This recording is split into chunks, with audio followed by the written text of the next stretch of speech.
Welcome to Birken Forest Monastery's live stream. I'm Ajahn Sona. Please feel free to post questions in the question bar, and let's take the first question.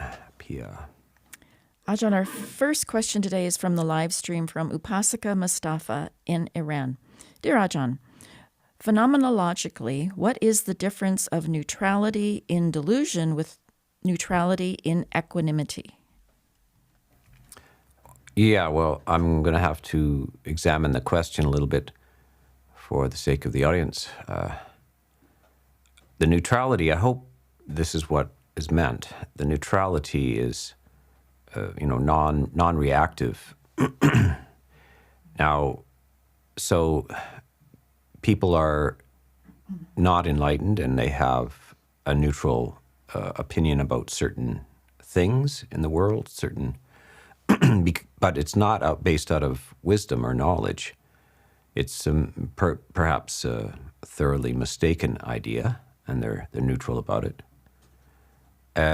Versus equanimity. Equanimity is a high, sterling philosophical attitude to things.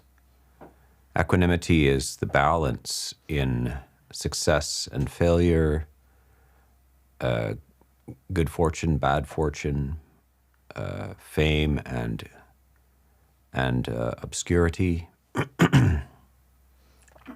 the polarities of the world that people react heavily to. They have, they feel great when they're succeeding, and they feel terrible when they're failing. They feel exalted when they're famous, and miserable when they're unknown, obscure. They celebrate good fortune. They win the lottery, and they can't stop dancing. And then they lose everything on the stock market, and they feel devastated, etc. So those are the worldly winds. They blow sometimes from the west, sometimes from the east. So the person is responding with awareness of the nature of reality, that reality is fickle and uncertain and largely unpredictable as well. So this is the philosopher's virtue of equanimity. Delusion is that, the person is misinformed or misunderstands the nature of the situation. And so the neutrality that they're experiencing perhaps is very fragile, based on a misunderstanding of the situation at the moment. So this is the primary difference between that. Some people are indifferent to a certain situation; they're just ignorant about it, or they misunderstand a situation. They think, they're in a war or something like this, and they've been promised by the leader that they're going to win. And they have absolute confidence in the leader and so forth. So they are undisturbed about various reports of failures and so forth. This happens all the time, by the way, in human history. The grand narrative of a state is promoted that they're indefeatable, etc. And some of the citizens believe that. And then they're shocked to find that they've been completely defeated, and they're deported off into prisoner of war camps or something like that. So that's based on delusion. Equanimity is that you're in the midst of this turmoil, and you're quite aware that things are uncertain, that history is very hard to determine how the outcomes of these things happen, and at the same time you understand that your position is to be balanced, lucid, and not emotionally fraught. So this is the difference. Okay, next question. Next question from the live stream is from Carolina in Argentina. Dear Ajahn, from a non-self point of view, what is the difference between being truthful and being, quote, authentic, as we understand it in the West? Yeah, this is a very good question. Authenticity is highly valued. You know, to be true to yourself and so forth. But from a Buddhist point of view, the your ideas about yourself are, you know, ultimately very mistaken, and a lot your social self and your personal idea of your who you are is very malleable. It's very easy to form and change. And so we don't consider it to be real or authentic. And this is fortunately because everything's up for change. And this is the nature of enlightenment, is that you are going to drop a lot of your sense of a genuine self. Your emotions, for instance, like in the midst of it, when you start practicing meditation, you start to see, you know, fear and anger and convictions about what's right and wrong and everything come up. But normally people don't question that. They just act on those. They presume that their sense of indignation or righteous anger or something like that is correct, and they should act on it. But when you start taking up the path, you start to be aware that these are based on greed, hatred, and delusion, right? The wrong roots of movement towards enlightenment, and you are asked to not act on them and not regard them as authentic or real. You're to regard them as based in habit and misinformation and delusion, and to prevent and remove them. So this is like your natural emotional structures are not to be taken as valid, authentic, and real necessarily.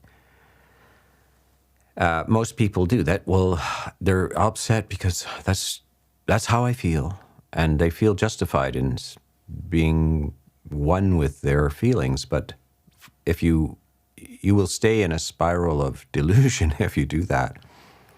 You are to question your own emotions, question the fact that it comes naturally to you does not make it authentic or real. It simply a preliminary causes have been put in, and that's your structure which you refer to. And none of it is substantial or real, and should be placed under the microscope of insight and questioned deeply, and right effort is required, where you prevent and remove these kind of negative emotions. And if positive things come up, even though you feel like I'm not really full of love and loving kindness, but I have to talk as if I am. My speech should show that, but it's not really. I'm not authentic to it. That's not a good attitude. It's that all of these things are up for change and up for practice. You are faking it to some degree, but that's what you should be doing.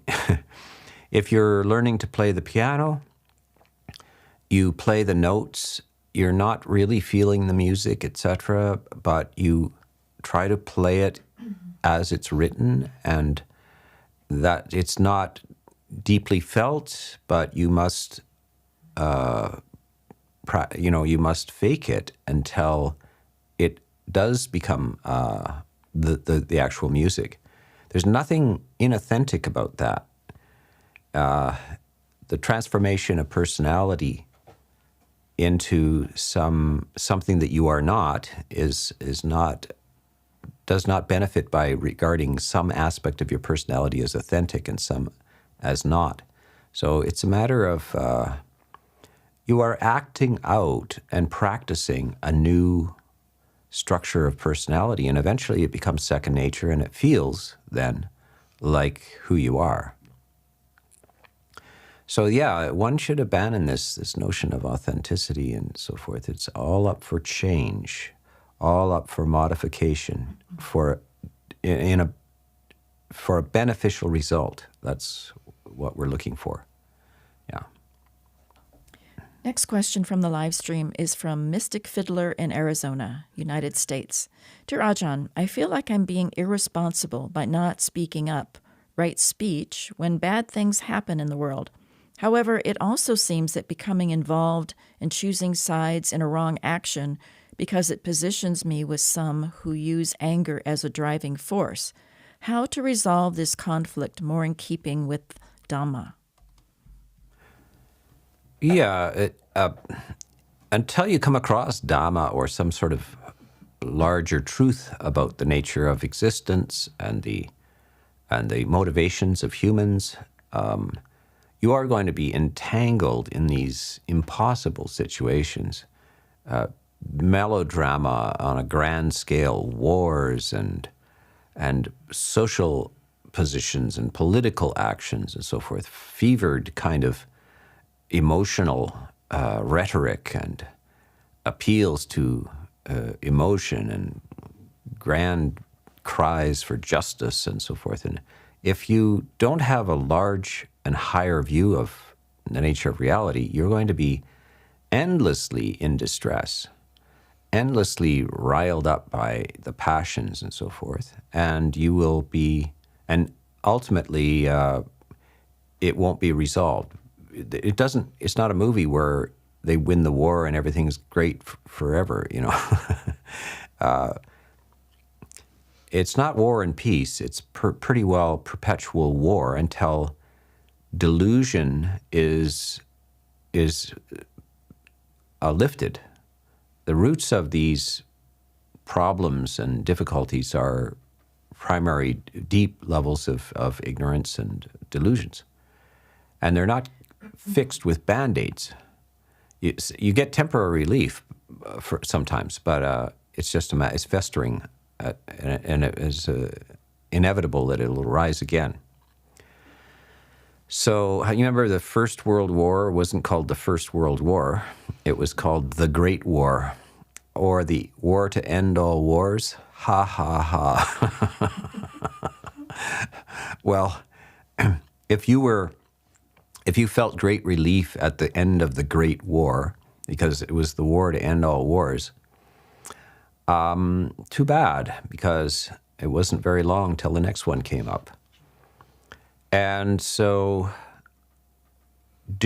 you're striving for a philosophy. Is it possible in this world that we live in to have a transcendent view of things that allow you to be at ease, undistressed? And it's not about apathy or callousness towards these things. So some people prefer to stay drunk all the time. It's too painful to deal with the depth of ignorance of people, so they medicate. They actually take psychiatric medications or something to relieve their distress. So that's a bad solution to the situation, but I can understand why they would do these things. So Dhamma is the medicine for to be well in the midst of this chaos and slaughter and tension and distress and inequities and injustices and so forth. Can you be well? And it's not a matter of being negligent or irresponsible. It's a matter of that you have a responsibility to yourself and to others. And if you can get it yourself, then you can share how this magic formula of equanimity and at the same time goodwill can function in this very world with its grand injustice and cruelty. Yeah, next question. Next question is from Anonymous in Bulgaria. Hi, Ajahn Sona. Are there any teachings in the Pali Canon that are not appropriate for non-Aryas? Well, the teachings or exposure to the teachings are all appropriate. Some of the practices would be inappropriate at certain stages of a person's development. And that's why you have a teacher, somebody who's mature and has thorough knowledge of things and has a sense of who you are, your personality, what needs to be improved upon, where your strengths are and where your weaknesses are. And they can give you appropriate types of practices because, for instance, if somebody has got a total trauma, about their body, this happens. People have these, their body is so important to them in this society, and they have distorted ideas about their body. People starving themselves to look better and so forth, and they become skeletal and they can't stop the process, or they have a bad opinion of themselves, and so they're eating themselves into oblivion. All this kind of stuff, the teacher should examine this and not, say, give them exercises on the disgusting nature of the body. So what they need is a lot of practice of equanimity and loving kindness and sort of equanimity toward the nature of the body as merely water, air, earth, and heat, rather than repulsive nature of the body, etc. So these are types of meditation practices. For some people, if they're emotionally healthy and so forth, they can take up the rather unpleasant nature of the body in order to get detachment from it. Others, it's inappropriate to do that. They could become very distressed. So, yes, there's a lot that needs to be filtered, but the information you can be exposed to it. One of the really difficult subjects is this anatta, or non-self or no-self attitude, which can be very distressing or strange to people. There's a whole presumption about the nature, the reality of yourself, and if you just drop this very lofty insight into people's life, that there isn't a real substantial enduring self, then they may have great difficulty with that. That might upset them greatly. So that shouldn't be probably overdone at the wrong time in a person's life, at their stage of development, etc. So there's lots of careful processes to be worked out, but it's not like we censor the Pali Canon or anything like that. You're not allowed to see the secret teachings or anything like that. Next question is from Curtis, who's relocating to Kelowna, British Columbia, Canada. Ajahn, you introduced me to the concept of, quote, induction. What does that mean in terms of the path and meditation?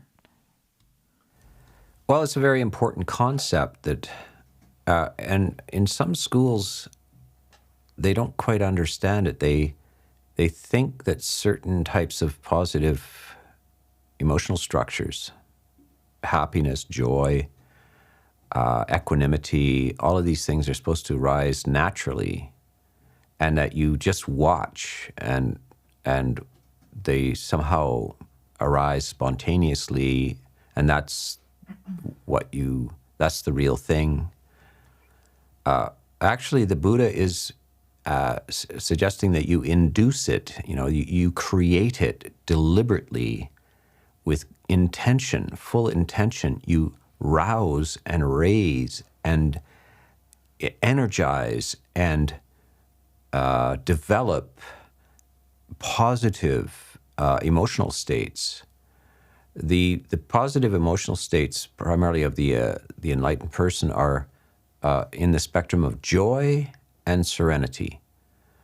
So you can say, no, without reference to your external situation in life, you can say, I have a choice here. I could suddenly, if I've practiced this a bit, I can switch the channel to joy or serenity without having to, wait for nature to provide this to me, or some sort of random process, or hope that God kisses me on the forehead or something like this. It's up to you, and it's always an option to flood yourself with this. And in order to do this, you can use your memory and imagination. Eventually, if you do it enough times, just changing the emotional structure without reference to the exterior world, you will get good at it, and it'll start to become your second nature. It'll become quite natural to you. It will occur spontaneously. But until such as that happens, you need to deliberately induce a new emotion, and you can practice it. This is a marvelous freedom.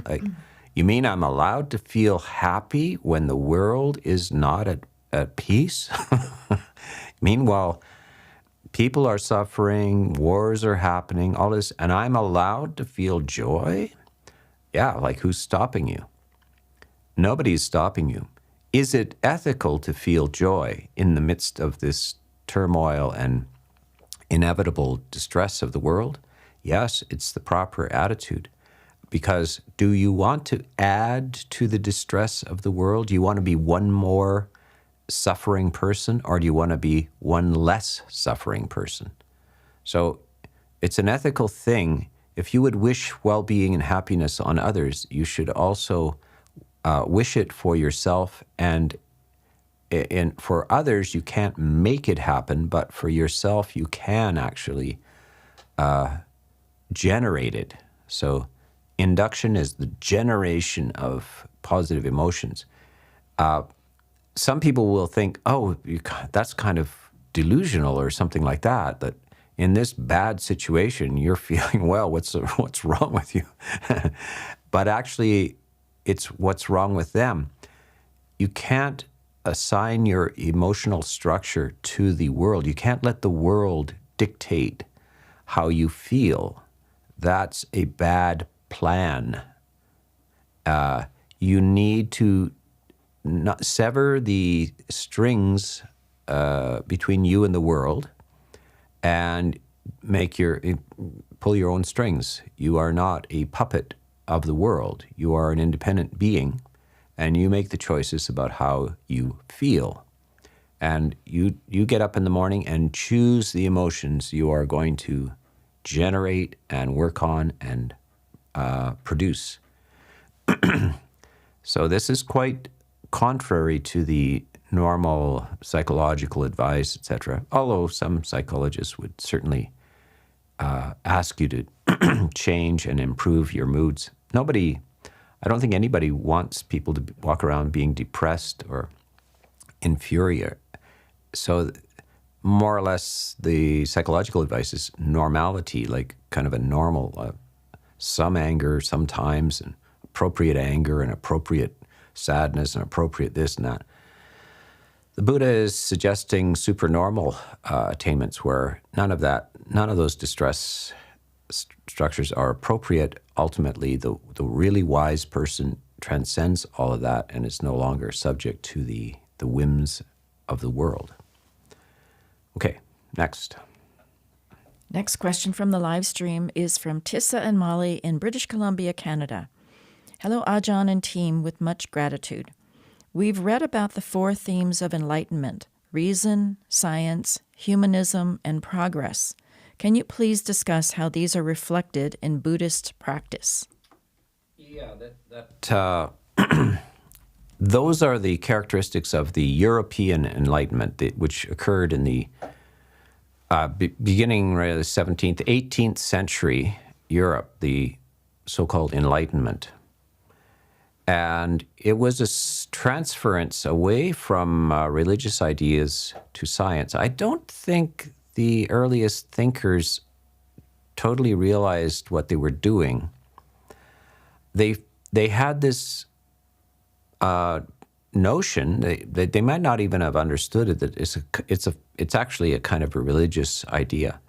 By the way, the word for religion in Buddhism is ditti, which is translated usually as view. And so the Buddha says that everybody has a view. In other words, everybody has a religion. One way or the other, you have beliefs and attitudes and views about reality. And it's not possible to have no view of reality. If you hold the view that I have no view of reality, that's your view. You can't get out of it.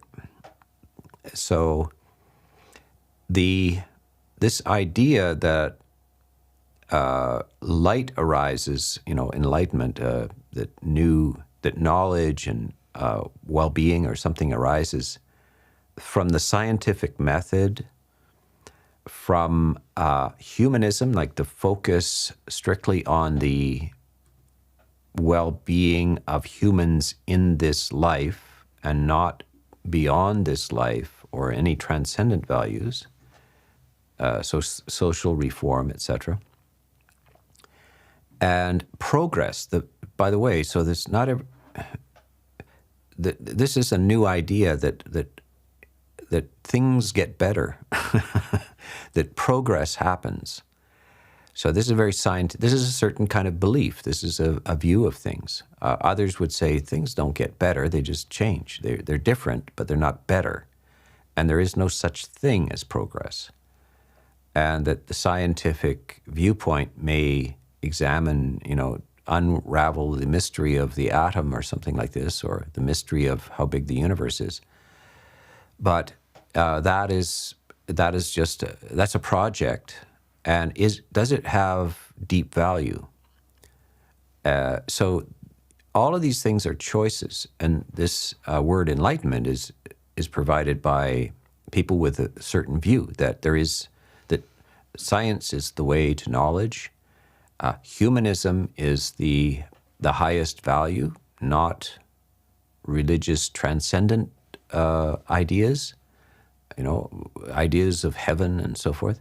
Humanism, like this life is the one that's important, and we will make it better and happier. You'll be happier in this life, etc. That's a different attitude than the preceding religious attitudes in Europe, in European history. Others would say that both can cooperate. You can improve the quality of human life, but don't neglect the potential of something beyond this life. So they're saying, science is kind of interesting and good, but ultimately it doesn't give you ultimate value. If you have a conviction of annihilation, one life and annihilation, it tends to demotivate you in terms of the value of anything. So this is what happened actually in Europe, especially. One of the results of the science structure is that you get dreadful weapons produced because of new knowledge about science. And so you get the nuclear bombs and the nuclear hazards. This comes out of science, doesn't it? It just improves the devastation of weapons. And the technology of televisions and so forth. Does it improve life, or does it make people vegetables in front of a television? Or does it make, like the internet? Does it make you? Is it a means of mass disinformation rather than information? So it's very tricky business, and to assign the idea of enlightenment to these four values. The humanism, the science, etc., progress, is very hasty, and it has come under a lot of scrutiny. Where are we going with this? This one particular philosophy in Europe, especially after the Second World War, after two world wars, all mostly in Europe, all with just in the midst of this idea of abandonment of religious ideas, is a school called absurdism, existentialism, and existential absurdism. So the person is like, it's a random, meaningless process. This life that we have, there are no absolute values to it. It's all absurd. And now, what should we do? And etc. So this is one of the results of the Enlightenment values, is that you get into a problem of meaning, ultimate values, etc. And you see that it is playing out at a very large scale.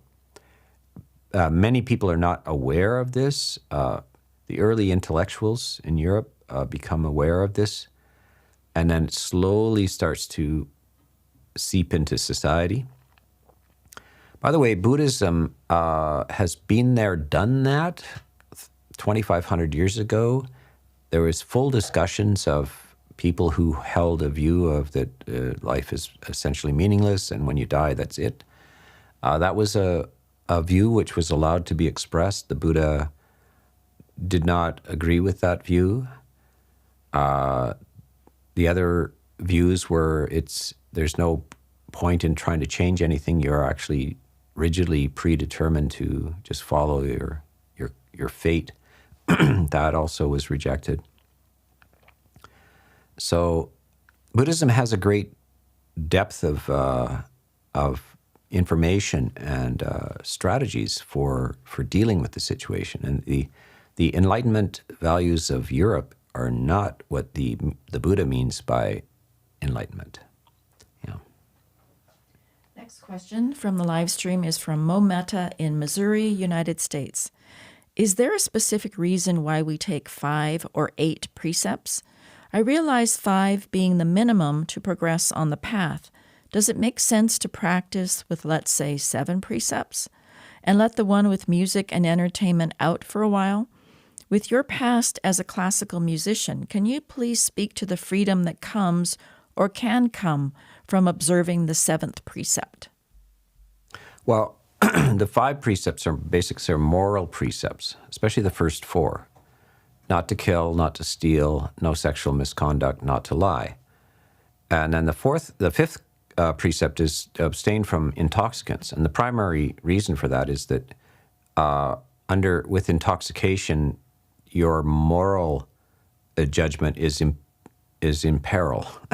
So notice how many like homicides and brutality and sexual misadventures and lying and so forth are connected to the primary root of intoxication, drugs and alcohol. So that's what the 5 precepts are about. The 8 precepts are primarily for visiting a monastery or a period of time of contemplative practice, where you can't be meditating while somebody else is playing rock and roll in the next room. It just conflicts. You can't be having a barbecue at the monastery at 5 in the afternoon while others are abstaining from dinner.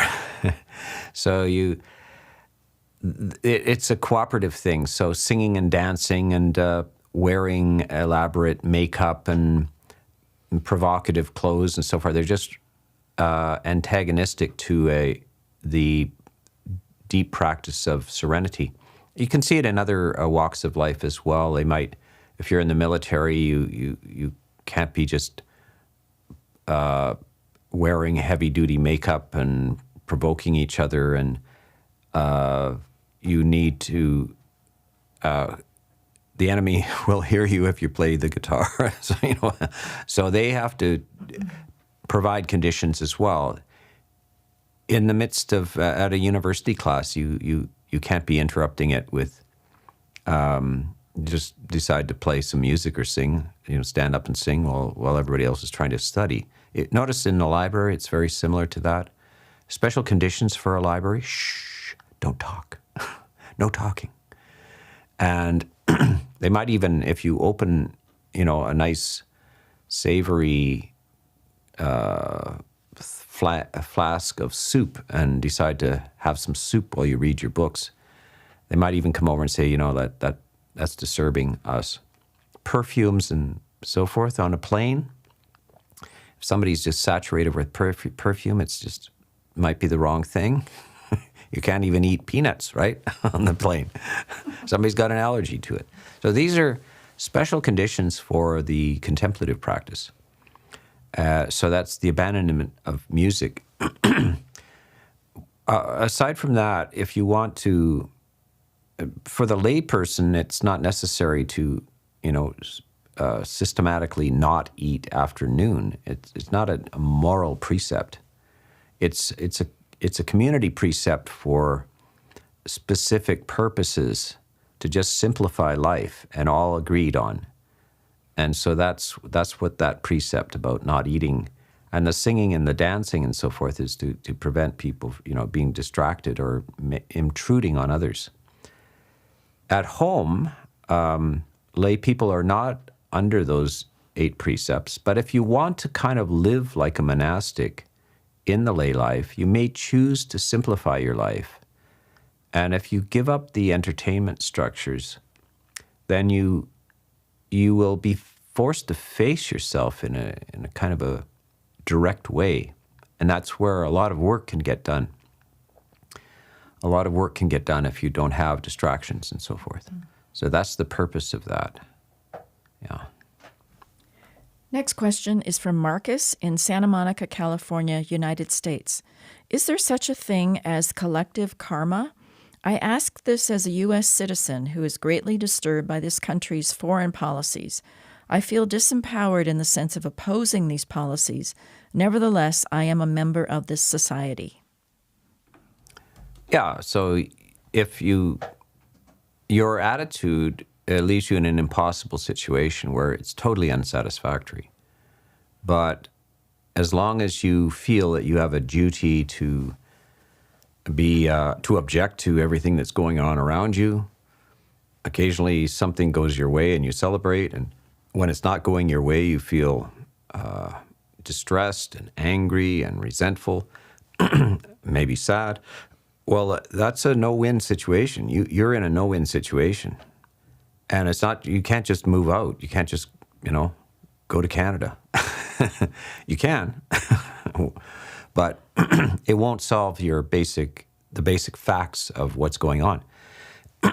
And so the Buddha is saying, well, why are you distressed? The fact that it's not, injustice, wild, antagonistic sort of views and everything are being flung around, and it's going to have strong implications for the well-being of people or the bad situation in life. So, and why would you be distressed? Now, that's a strange question to ask. Like, what do you mean? Why am I distressed? You can see the situation is bad. And the Buddha again asks, but why are you distressed? Why would you do that to yourself? Don't you feel that it would be better if people were happy than distressed? So only you can grant that to yourself. So in the midst of this situation, there's a saying, the worse it gets, the better I feel.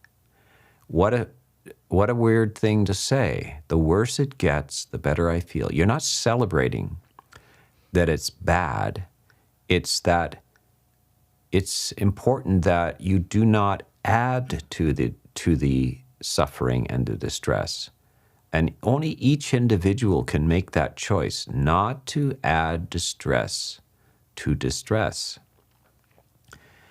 You decide and determine to walk through this world, which is wildly out of control and full of roots of ignorance, cruelty, anger, greed, etc. And without joining the the distress, you go to the mountaintop and look down on the sorrowing crowd. You have chosen, you make your choice to be aloof amongst this. Now, does that mean that you don't do anything? No, it means you can do whatever you want towards a better outcome for any situation that in your judgment is a better outcome. Fine, you can act and speak, but your emotional life is yours and yours alone, and no outside situation should influence that. You make your own choices about how you feel, and it's thoroughly okay. And this is a magic solution. It really is. It's available to you. You just choose, in the midst of this, to be free. And most people don't understand they're allowed to do this. They think they have to feel this way. They have to be. The sense of justice, or what's correct, is an intellectual thing based on good information. And you may have an opinion about who should not be in power and who should be. This is perfectly legitimate, but don't fuel it with negative emotion that burns your own little system up. Be tranquil and serene and joyful in the midst of this, and at the same time, your judgment is left untouched. You know what to do and what to say, and that's fine. Yeah. Next question from the live stream is from Jason in New Jersey, United States. Dear Ajahn, there is a sutta where dukkha is described as a proximate cause for faith. Can you please explain how one can transform dukkha into faith? Yeah, for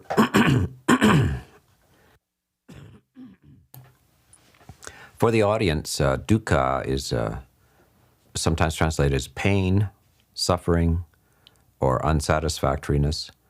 It is the opposite of sukha, which is happiness, satisfactoriness, etc.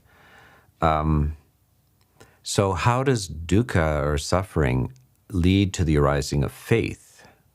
Well, it's a high motivator. Like when you have pain, you will seek out medicine to reduce the pain.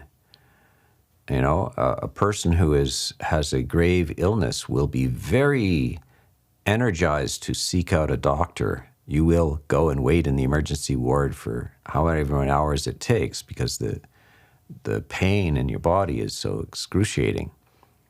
And it might also influence you to change your lifestyle. If your lifestyle is based on wrong ideas, you eat too much, you drink too much, you don't exercise, all this kind of stuff, and then you get the results. You get very distressing health effects because of your lifestyle. Those distressing health effects are telling you you're doing something wrong. And so previously you're not convinced of this, but it's the pain of the results that convince you to give you clear evidence that you should do it some other way. And so that's what the Buddha is talking about. When you have enough distress, you will seek a solution to that. And that's the motivation for that faith. Now, faith is not completion. It's not knowledge. It's a reasoned conviction which drives you in the direction of curing the situation. So that's what faith is in the Buddhist tradition. The Pali word for this is saddha, and it is a kind of a glimpse of something, a reasoned conviction which actually motivates you to actually do something about it. Okay, next question. Next question is from Cardulia in Germany. I plan to open an old people's home based on Buddhist principles. What is most important to focus on? Any advice? Well, to bring in Buddhism is to make, aging and agedness to be normal. So nothing strange is happening here. It's same with illness.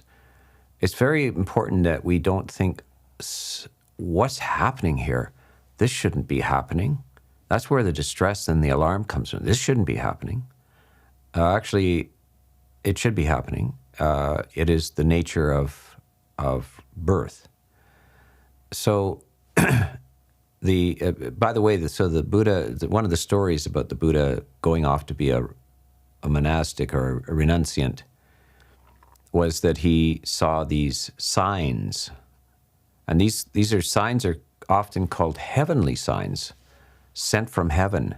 So the first one is an ill person, and then an old person, and then a dead person, and finally a person exiting society, going to the forest to be in solitude. These are the 4 signs of heaven, heavenly signs. The facts of life, illness, aging, death, are the facts of life. And they motivate you to seek a higher vision of life. In the inevitable face of this, what shall we make of this? How shall we live? How shall we think about this? So it's a religious view of things. Now, just the fact that you've got a bunch of old people there, quite often in old age, people are willing to listen a little bit more. Socrates says this as well, the great Greek philosopher Socrates says, men dismiss these thoughts, they're busy with life and livelihoods and so forth, but as they get older, they start to wonder about those stories about what happens when you die. All those stories about what happens when you die. They start to pay attention to that more. They become more thoughtful and turn towards that. Life is busy, but now if you're in the old folks' home, you don't have the burden of children and livelihoods and stuff. So now the mind can turn to different contemplations. So the person who's administering this place can only offer opportunities for contemplating these things. And I myself have gone and talked in retirement homes, old age homes. I've talked to the Retirement Society. They invite people to talk, and I found the audience, the 70 and above, are actually very lucid and very attentive listeners, and very curious, and they ask good questions. I've been invited to talk at old age places as well, and they're very interested because it's very pertinent. It's very clear. Not much time left. So what about those big questions that you didn't have time for in earlier life? What about those? What about those? Yeah. All you can do is provide the options for people. You can't force anything. Next question from the live stream is from Freedom Q. Why should seeing the Dhamma be irreversible even if the person gets Alzheimer's and in future births when they forget it has happened in the last birth? What makes it irreversible? Well, it's the idea of the brain versus the mind. Like there's some sort of consciousness which is not simply material. It's not just your brain. And that information that is imbibed by that stream of consciousness is not the brain matter. It's not a material stuff. So as you see, certain personality traits will persist in Alzheimer's. So people who have spiritual practice quite often are much more equanimous and less fearful and so forth. As the brain degenerates and they get the Alzheimer's, they get the memory losses, and they're living more in the present. But you can see spiritual development in those states. It's not lost, actually. The fundamental attitudes of life are not lost in those. But people who are nervous and afraid and require a lot of situations that are stable and solid, when they start to lose their memories and so forth, they panic often. And they're very concerned. They require control and so forth, and that there is no control. So spiritual information is that everything's out of control. The life world is out of control. Life's out of control. So when see how people behave in disastrous situations when everything is uncertain, and then you'll also see that when the Alzheimer's, the brain stuff comes, they also retain that personality trait. But it's also temporary, and it's like being knocked on the head and you feel, or having toxins, you get tangled up with some bees and so forth. You are unable to orient yourself, but then when the toxin subsides, then your basic personality comes back.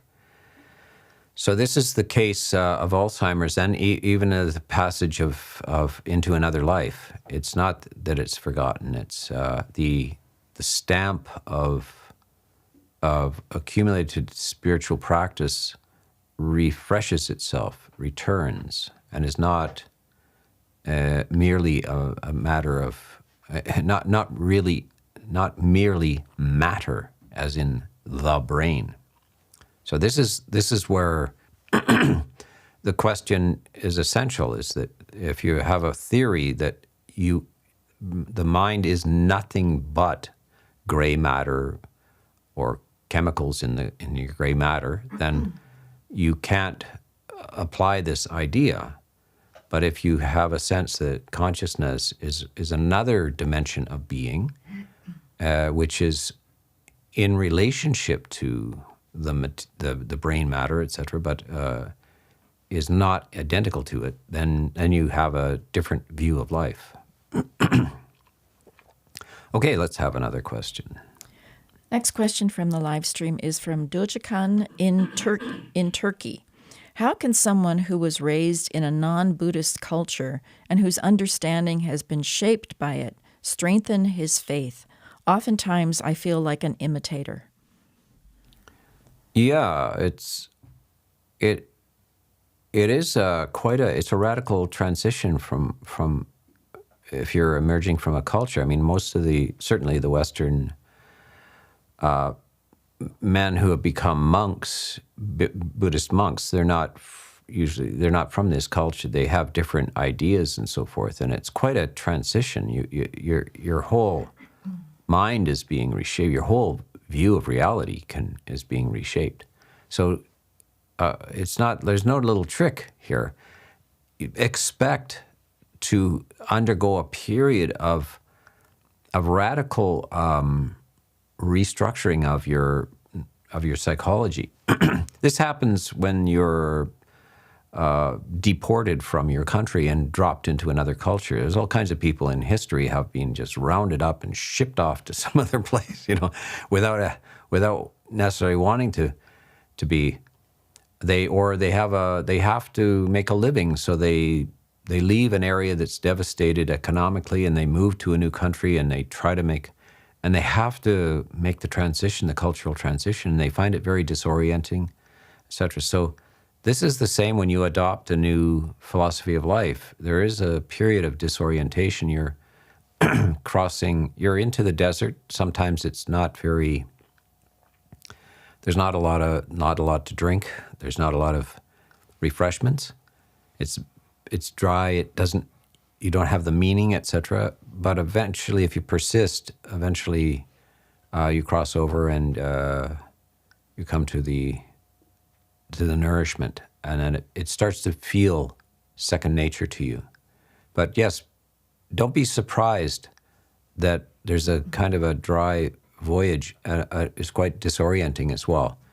Be prepared for that and understand that many, millions and hundreds of millions of people have gone through those situation, and you come out the other side if you just persist, allow time, and get get good information, get good support, and try to find people who are on the same path. So this is right association. So you're doing it right now. You're watching this broadcast, and you're associating with like-minded people. And due to the miracle of this internet thing, you can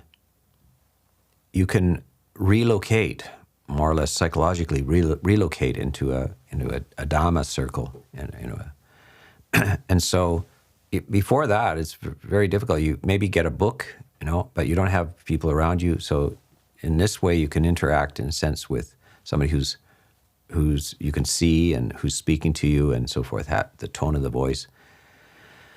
And so you realize there is a larger community of people who are all benefiting from these kind of attitudes and so forth. And so that's very helpful. And it's amazing that it's available at this time. So this is a golden age of a new structure of technology and information that can be accessed throughout the world. Yeah. Okay, so one last question. Yeah. Ajahn, our final question today is from the live stream from Vish. Ajahn Brahm states the first precept is not a commandment, and then given a complex situation such as assisted dying and euthanasia, the situation is not black and white and may be okay. Thich Nhat Hanh also has a similar approach and seems to believe in certain situations it is permissible if all other options have been exhausted. Are you in agreement with these teachers? Well, I'm not sure that you're transmitting their attitudes correctly, so I won't take it on faith that you're saying the right thing. It is very so in terms of suicide or euthanasia or killing somebody, monks are absolutely forbidden from suggesting it, or suggesting how to do it, or recommending it. And the reason and what the consequences are is that they would be disrobed for recommending euthanasia and a person carrying it out on their recommendation. It's called a parajika offense, or a disrobing offense. So it's very, very clear in the Vinaya, the rules for monks. Just don't do that. It's also not so for monastics. It's a very clear rule. It's unfortunate that humans are in pain and distress, and the solution of just, why don't we just kill them and get them out of their suffering, is not the solution that the Buddha. There's no explicit recommendation of that at all. And a very strong dissuasion about that, especially for monastics. He had to be really, really clear about that. If he left that vague, it's very easy to philosophize and start introducing, one way to reduce the suffering is to just die, kill yourself or put somebody else out of their misery, etc. But this is not the case. This happened in Christianity as well. They were great enthusiasts of going to heaven. And then some of them were so enthusiastic that they decided to, let's do it now. Let's just commit suicide. So they had to say, this is wrong. So the churches would, if you commit a suicide, you couldn't be buried in their churchyard and so forth. And so this is the solution is not so simple. Unfortunately, it's just not that easy. The solution is not that you can't just get out of it by killing yourself or killing somebody else. And for monastics, they shouldn't recommend such things. Yeah. So we will end our live stream today, and hope to see you next week.